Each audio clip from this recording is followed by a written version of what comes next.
aspek pemberdayaan tuh. Aspek pemberdayaan tuh meliputi banyak sektor.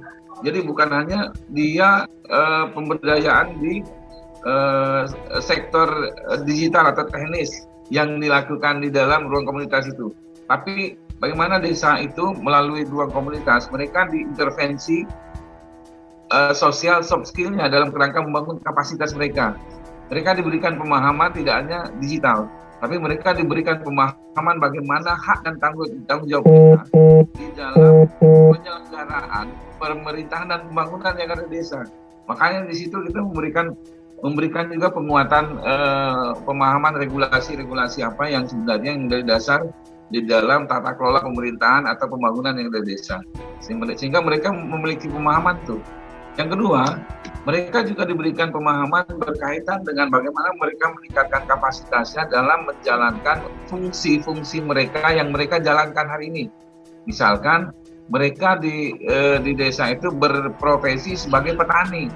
Bagaimana petani itu pertama bicara tentang produksi, kualitas produksi, kita fasilitasi melalui digital, mereka mendapatkan pemahaman itu dan kerjasama dengan mitra yang kita bangun tuh. Mereka mendapatkan pemahaman itu sehingga kualitas mereka, kemudian bagaimana itu didistribusikan dan dipasarkan, bagaimana packaging, pasar, konsumen bisa menangkap kualitas apa yang mereka jadikan, yang dihasilkan oleh mereka. Nah, lebih kepada hal-hal yang sifatnya seperti itu, tidak digital oriented. Nah, kita Pak D, teman-teman semua di dalam Desa Cerdas ini berkolaborasi dengan Kominfo. Pertama, kolaborasinya adalah kita tadi yang Pak Adi bilang, apakah ini tumpang tindih atau ada persamaan atau ada perbedaan dengan teman-teman yang ada di Kominfo. Nah, ini hasil diskusi kita juga nih. Lahirnya ruang komunitas, lahirnya peran-peran pendampingan. Nah, modul-modulnya kita diskusikan. Jadi ini nanti ketika bicara berkaitan dengan hak dan tanggung jawab dari masyarakat desa berkaitan di dalam tata kelola penyelenggaraan pembangunan dan pemerintahan yang desa melalui ruang komunitas, maka komunitas KIM tadi termasuk anggota di dalam ruang komunitas digital yang dikembangkan oleh Kominfo itu merupakan bagian juga yang diidentifikasi di dalam ruang komunitas desa.